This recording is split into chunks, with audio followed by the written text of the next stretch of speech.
സഹോദര, പലരും പറഞ്ഞതായി കാണാം, മുൻഗാമികൾ ചിലർ പറഞ്ഞതായി കാണാം, എനിക്ക് വർഷത്തിലൊരിക്കൽ അള്ളാഹുവുമായി ഒരു ഇരുത്തമുണ്ട്.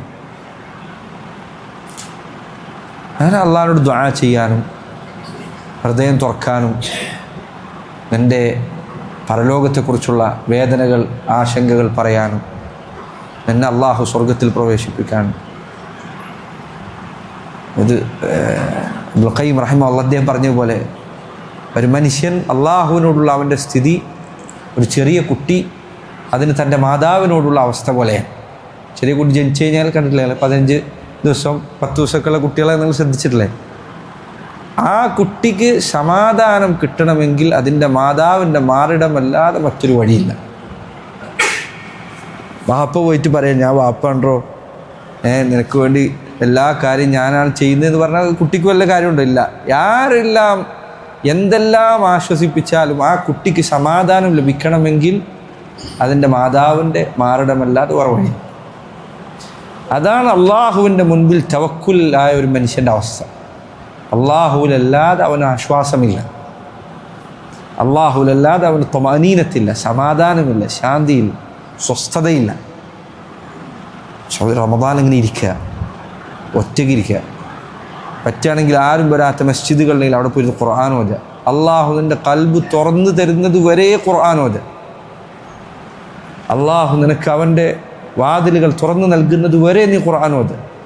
ഖുർആനെ കുറിച്ച് ചിന്തിക്കുക, അതിൻ്റെ അർത്ഥം ആലോചിച്ചുകൊണ്ട് ഓതുക, നിർത്താതെ ദുആ ചെയ്യുക. റബ്ബേ, നീ ഇത് തുറന്നു തന്നിട്ടില്ലെങ്കിൽ, നീ എനിക്ക് പുറത്തു തന്നിട്ടില്ലെങ്കിൽ. ഹദീസിൽ നബി സാഹബ് പറഞ്ഞു, ലൈലത്തുൽ ഖദ്റിനെ കുറിച്ച് പറ, ഫീഹി ലൈലത്തു ഖൈറു മിൻ അൽഫി ഷഹർ. റമദാനിൽ രാത്രിയുണ്ട് 1000 മാസങ്ങളെക്കാൾ പുണ്യമുണ്ട്. എന്താ പറഞ്ഞത്? മൻ ഹുരിമ ഖൈറഹ ഖദ് ഹുരിം.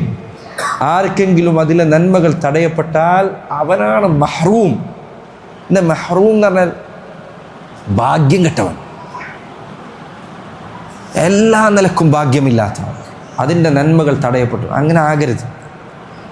ഈ മാസം കഴിഞ്ഞ് അവസാനിക്കുമ്പോൾ ഒരു ഖൈർ തടയപ്പെട്ടവനാകരുത്. അള്ളാഹു വാതിലുകൾ തുറന്നു നൽകാത്തവർ ഉൾപ്പെടരുത്. അള്ളാഹുവിനോട് പ്രാർത്ഥിക്കുക, റബ്ബേ, നീ എല്ലാ രാത്രിയും രക്ഷപ്പെടുത്തുന്നുണ്ട്, അള്ളാഹു എന്നെ ഉൾപ്പെടുത്തണം, എന്നെ ഇതിൽ ഉൾപ്പെടുത്താതെ നീ വിടരുത്. മുൻഗാമികൾ ചില ദുആ ചെയ്യണം, അള്ളാഹുവേ, നീ എന്നെ ദൗർഭാഗ്യവാന്മാരിലാണ് രേഖപ്പെടുത്തിയിട്ടുള്ളതെങ്കിൽ അള്ളാഹുവെ, നീ എൻ്റെ പേര് അതിൽ നിന്ന് മായ്ക്കുകയും എന്നെ സൗഭാഗ്യവാന്മാരിൽ രേഖപ്പെടുത്തുകയും ചെയ്യണം. അങ്ങനെ ദുആ ചെയ്യാം. ആദം നബി പ്രാർത്ഥിച്ചില്ല, റബ്ബന ളലംനാ അൻഫുസനാ വല്ലം തഗ്ഫിർ ലനാ വതർഹംനാ നകൂന മിനൽ ഖാസിരീൻ. അല്ലാഹ്, നീ പുറത്തു തന്നിട്ടില്ലെങ്കിൽ നഷ്ടക്കാരിൽപ്പെട്ടവരാണ്. നഷ്ടമല്ലാതെ മറ്റൊന്നുമില്ല. റബ്ബേ, നീ എനിക്ക് തുറന്നു തന്നിട്ടില്ല. ദുആ ചെയ്യുക, ദുആൻ്റെ അദബ് പഠിക്കുക, അള്ളാഹുടെ എങ്ങനെ സംസാരിക്കണമെന്ന് പഠിക്കുക, അള്ളാഹുവിൻ്റെ അസ്മാകൾ പഠിക്കുക,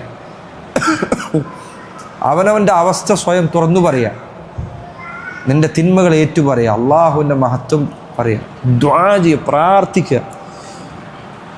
ഇനി ഒരു തുള്ളി വെള്ളം കിട്ടിയിട്ടില്ലെങ്കിൽ അടുത്ത നിമിഷം മരിച്ചു പോകാനിരിക്കുന്ന ഒരാൾ ഒരു തുള്ളി വെള്ളത്തിന് വേണ്ടി എങ്ങനെയാണോ കെഞ്ചാറുള്ളത്, അതുപോലെ അള്ളാഹുവിനോട് യാചിക്കുക, അള്ളാഹുവിനോട് യാചിക്കുക. എല്ലാ അഹങ്കാരവും മാറ്റിവെച്ച് ഹൃദയത്തിൻ്റെ എല്ലാ കിബറും അവസാനം അള്ളാഹു തേട്, റബ്ബോട് ചോദിക്കുക, പ്രാർത്ഥിക്കുക. ഒരാളും അറിയാതെ, അള്ളാഹു അല്ലാതെ മറ്റൊരാൾ കേൾക്കാത്ത വിധത്തിൽ രഹസ്യമായി ദുആ ചെയ്യും. എന്തിനു ദുആ ചെയ്യും? ദുആ ഫത്ഹ് കിട്ടിയാൽ, ദുആ നിനക്ക് അള്ളാഹു അതിൻ്റെ വഴി തുറന്നു തന്നു എന്ന് തോന്നിയാൽ, മുൻഗാമിൽ പറഞ്ഞേക്കാണ്, ഉമർ ഖത്താബൊക്കെ പറഞ്ഞേക്കാണ്, ഇന്നി ലാ അഹ്മിലു ഹമ്മൽ ഇജാബ, പ്രാർത്ഥനയ്ക്ക് ഉത്തരം കിട്ടുമോ എന്ന ആശങ്കയിലല്ല ഞാനുള്ളത്. ഇന്നമാ അഹ്മിലു ഹമ്മ ദുആ, ദുആ ചെയ്യാൻ അള്ളാഹു എനിക്ക് വഴി തുറന്നു നൽകുക എന്നതാണ് ഞാൻ ചിന്തിക്കുന്നത്. വഇദാ ഉൽഹിംതു ദുആ ഫൽ ഇജാബതു മഅഹു, എനിക്ക് ദുആ അള്ളാഹു അതിൻ്റെ ഫത്ഹ് നൽകിയാൽ എനിക്ക് ഉറപ്പാണ് ഉത്തരമുണ്ട്. കാരണം ഉത്തരം നൽകാൻ ഉദ്ദേശിച്ചത് കൊണ്ടാണ് റബ്ബ് നിന്നെ കൊണ്ട് ദുആ ചെയ്യിപ്പിക്കുന്നത്. അള്ളാഹു നിനക്ക് ഉത്തരം നൽകാൻ ഉദ്ദേശിക്കുന്നത് കൊണ്ടാണ് നിനക്ക് നല്ല വിധത്തിൽ ദുആ ചെയ്യാൻ പറ്റുന്നത്.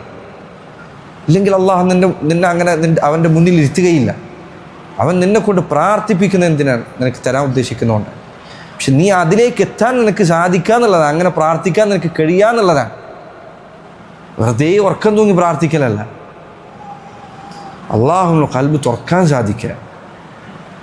നിമിഷം ഹദീസിൽ വന്നു, ജിബ്രീൽ അള്ളാഹുവിൻ്റെ അടുത്തേക്ക് എത്തിയതുപോലെ കൽഹിൽസിൽ ബാലി, നനഞ്ഞ തുണി പോലെയായിരുന്നു ഞാൻ അള്ളാഹുവിൻ്റെ പേടി കാരണത്താൽ. അങ്ങനെ റബ്ബിൻ്റെ മുന്നിലാവുക. ദുനിയാവിലെ സർവ്വ മനുഷ്യരും സർവ്വ സൃഷ്ടികളും നിൻ്റെ കൽബിൽ നിന്ന് അവസാനിക്കും. അള്ളാഹു അല്ലാത്ത മറ്റൊരാളും നിൻ്റെ ഹൃദയത്തിൽ അള്ളാഹു അല്ലാതെ മറ്റൊരാളും ഇല്ലാതിരിക്കുകയും ചെയ്യുന്ന അവസ്ഥയിൽ ദുആ ചെയ്യുക, റബ്ബോട് തേടുക, പ്രാർത്ഥിക്കുക. ഹദീസിൽ വന്ന അലിസു ബിയാദൽ ജലാലി വൽ ഇക്റാം, യാദൽ ജലാലി വൽ ഇക്റാം എന്ന് പറഞ്ഞുകൊണ്ട് അള്ളാഹുവിനോട് തേടിക്കൊണ്ടേയിരിക്കുക, ചോദിച്ചുകൊണ്ട്. ഇൽഹാഹ് എന്നാണ് ദുആ എന്ന് പറഞ്ഞത്. ഇൽഹാഹ് പറയാ വീണ്ടും പറയാ. അങ്ങനെ പറയാനുള്ള അവസരം തുറന്നു കിട്ടി എന്ന് തോന്നിയാൽ മുന്നേ നീ തയ്യാറാക്കി വെക്കുക നിനക്ക് ചോദിക്കാനുള്ള കാര്യങ്ങൾ. എന്താ നിനക്ക് ചോദിക്കാനുള്ള കാര്യങ്ങൾ? നിൻ്റെ തെറ്റ് അള്ളാഹു പുറത്തു തരാൻ, അള്ളാഹു നിന്നോട് കോപിക്കാതിരിക്കാൻ, അള്ളാഹു നിന്നെ വെറുക്കാതിരിക്കാൻ, അള്ളാഹു നിനക്ക് സ്വർഗം തുറന്നു നൽകാൻ, നരകത്തിൽ നിന്ന് അള്ളാഹു നിന്നെ രക്ഷപ്പെടുത്താൻ, അള്ളാഹു പരലോകത്തിനോട് കരുണ കാണിക്കാൻ, അള്ളാഹുവിൻ്റെ കാരുണ്യത്തിൻ്റെ നോട്ടം നിനക്ക് ലഭിക്കാൻ. പരലോകമാണ് ഒന്നാമത്തെ. നിങ്ങൾ ദുനിയാവ് ചോദിക്കേണ്ടതല്ല, ദുനിയാവ് ചോദിക്കണം. പരലോകമാണ് ഒന്നാമത്തെ കാര്യം. മുസ്ലിമായി മരിക്കാൻ, ഈമാനുള്ള അവസ്ഥയിൽ മരിക്കാൻ, ഖൈറിലേക്ക് നയിക്കാൻ. റബ്ബേ, ഇത് ഇല്ല എങ്കിൽ എൻ്റെ കാര്യമാണ് കഷ്ടം, നിനക്കിതുണ്ട് യാതൊരു ആവശ്യമില്ല, ഞാൻ ഇബാദത്ത് ചെയ്യട്ടെ ചെയ്ത് നിനക്ക് യാതൊരു ആവശ്യമില്ല, ഇതെൻ്റെ ആവശ്യമാണ്, എനിക്ക് വേണ്ടതാണ്. അങ്ങനെ ചോദിക്കുക. അള്ളാഹ് ദുആ പഠിക്കുക, ചെയ്ത് പഠിക്കുക. സഹോദരങ്ങളെ, റമദാൻ അവസരമാണ്. അള്ളാഹ് പ്രാർത്ഥനകൾക്ക് ഉത്തരം നൽകാനുള്ള സന്ദർഭം മുതലെടുക്കുക. അള്ളാഹു തുറന്നു വെച്ച് നൽകുന്ന അവസരം. അവൻ നിന്നെ വിളിക്കുകയാണ്, നിനക്ക് വഴി തുറന്നു വെക്കാൻ. നോക്കൂ, റബ്ബിന് അതിൻ്റെ യാതൊരു ആവശ്യമില്ല. നിന്നോട് പറഞ്ഞു തരികയോ നിനക്ക് വഴികൾ തുറന്നു വെക്കുകയോ ചെയ്യേണ്ട യാതൊരു, റബ്ബാണ്, അവന് യാതൊരു കാര്യമില്ല. നിനക്കൊരു നന്മക്ക് കണക്കില്ലാതെ പ്രതിഫലം നൽകാൻ അവൻ ആരും നിർബന്ധിക്കുന്നില്ല. അവൻ നിന്നോട് എന്തെങ്കിലും ചെയ്തില്ല അവൻ ആരും ചോദ്യം ചെയ്യാനില്ല. നീ എന്തൊക്കെ ചെയ്താലും അവൻ ചെയ്ത ഒരു അനുഗ്രഹത്തിന് പോലും അത് പകരമാകുന്നു പോലുമില്ല.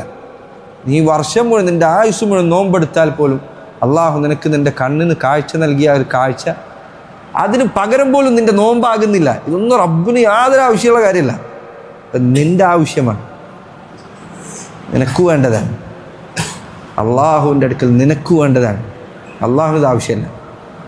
ലൻ യനാല അല്ലാഹു ലുഹൂമുഹാ വലാ ദിമാഉഹാ വലാകിൻ യനാലുഹു തഖ്വാ മിൻകും.